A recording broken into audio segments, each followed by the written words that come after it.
The Haunted Mass, Chapter 21. I was trembling with excitement as I dragged myself up to them. I stepped into the light, my wormy lips twisted into a frightening sneer. I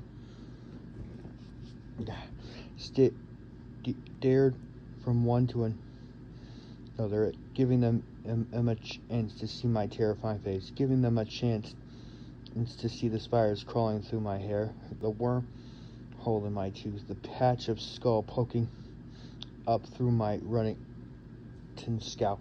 If they grew apart, I could feel the fear, their eyes on me. I could sense their instant fear. I opened my mouth to let out a frightening growl that would send them running for their mommies, but Maureen and Rose, wearing a white bride dress, stepping up to me before I could get it out. "Can you help me, sir?" she asked. "Are you lost?"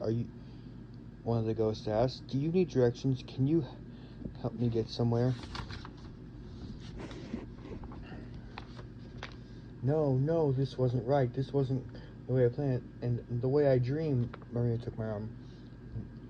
"Which way were you heading? We'll walk with you. It's kind of scary to be on a strange trip." The others pushed in closer, trying to help me. They're trying to help an old man. And they weren't the least bit scared up. "No, I'm the ghost of Carpenter Mansion. I've come to pay for trespassing." I tried to shriek, but my voice came out in a weak whisper. I don't think they heard a word I uttered.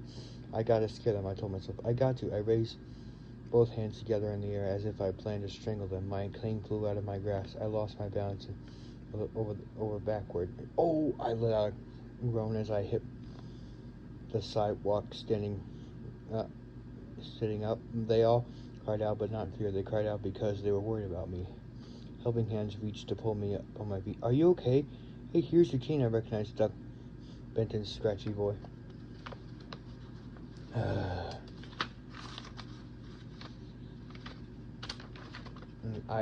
I heard murmurs of sympathy. "Poor old guy," someone whispered. "Are you hurt? Can we get you some help?" No. They weren't terrified. They weren't the teeniest bit afraid. I sank onto the cane. I suddenly felt so weary, I could barely keep my head up. Forget about scaring them, Steve. I told myself, you got to get to Carly Beth's house before you collapse. You got to find out Carly Beth how to get the masks off, how to get your old face, and strength back. But he was still holding on to my hand. "Where are you trying to go?" she asked. But her freckled face was concerned. "And how did you know where Carly Beth Caldwell house is?" I asked in a weak croak voice. "Do you know where Carly Beth Caldwell's house is?" "It's on the next block across the street." "I know." "Well, her brother," I heard Andrew say. "Hey, we'll take you there," Marion offered. She grabbed my arm tighter. A mommy kept on and took my arm. They began to walk me gently down the sidewalk. Can't believe this," I thought bitterly. "They're supposed to be scared out of their costumes. They're supposed to be and crying by now, but instead they're helping me walk." I sighed. The sad thing was I felt so tired and weak.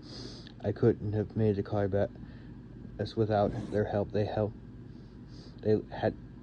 They led me halfway up the driveway. Then I thanked them and told them I could make it the rest of the way. I scurried away to go trick-or-treating. "I guess Steve isn't going to show up," Duck said. "He's probably too big a wimp to get out on Halloween," my Ryan joked. They all laughed. Leaning heavily on the cane, I turned towards Carly's house. The lights were all on, but I could see in the windows. She's probably back from trick-or-treating yet. I decided. I heard chattering footsteps on the drive. I wheeled around to see Carly Beth and her friend Sabrina hurrying up across the lawn and heading towards the house. I recognized Carly Beth's costume. She wore it every year except for the last year's Halloween. She wore that terrifying mask. Sabrina was some kind of superhero. She wore silver tights and a long silvery cape. She had a silver mask over her face, but I recognized her in his long black hair. "Carly Beth!" I shouted to her, but her name came out in a chuckled whisper. She and Sabrina chattering as they hurried across the line. Call her Beth, please! Halfway to the house, they both turned. They saw me. Yes, call her Beth! I cried. She pulled off her dust mask and took a few steps toward me. Her head at me. Who are you? It's me! I cried. Are you the man who tried to call me earlier? She demanded coldly. Well, yes. As I croaked. You see, leave me alone, she screamed. Why are you following me? Leave me alone or I'll get my father. Blah, blah, blah. I sputtered helplessly. The two girls spun away and jogging towards the house. Leaving me alone standing in the driveway. Leave me all alone. Leave me doomed. The end.